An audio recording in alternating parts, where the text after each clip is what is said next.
everyone. For the school-based program Padlet, I chose to research alternative school discipline principles and interventions.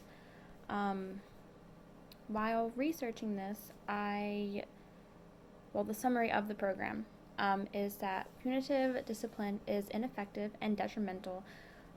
Punitive discipline relies on suspension, expulsion, and other harsh consequences. Alternative disciplinary actions have been implemented in certain schools. The two actions can be categorized as individual interventions and school-wide interventions. Individual interventions target students that have frequent or violent behavioral issues. School-wide interventions include the entire school community. The empowerment theory suggests that if the individual, interpersonal, and political power of the youth are increased, they can enact positive changes in their lives, their families, and their communities. The punitive intervention may take the form of suspension, detention, or expulsion. They intend to deter other students from engaging in similar activities and behaviors. Some schools adopt security and safety measures such as installing fences, locks, cameras, conducting physical searches, and employing security and police officers. The Get Tough zero tolerance policies and law and order agendas appear to create safer schools, but literature does not support this. Several studies prove that Black and Latino students represent the majority of students that are expelled or suspended in the United States. Punitive interventions do not cultivate appropriate conduct or better self-regulation, but punishment can worsen and escalate antisocial behaviors.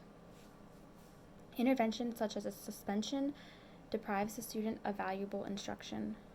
Alternative disciplinary interventions argue that schools should expand their disciplinary interventions beyond detention, suspension, and expulsion. This will encourage pro-social behavior among students.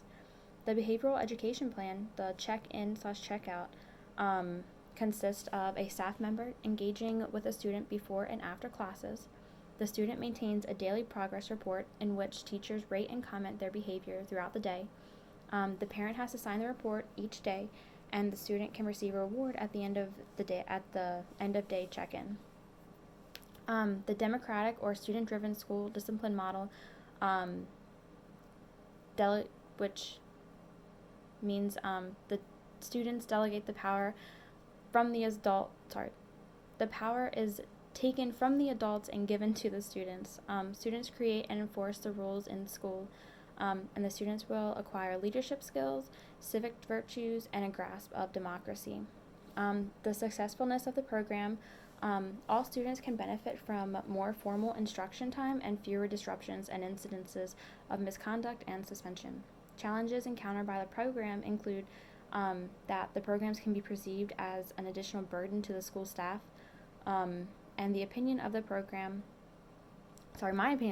is that I believe that the implementation of individual interventions and school-wide interventions could potentially benefit the school environment and help students learn better, and they will engage more in their classrooms.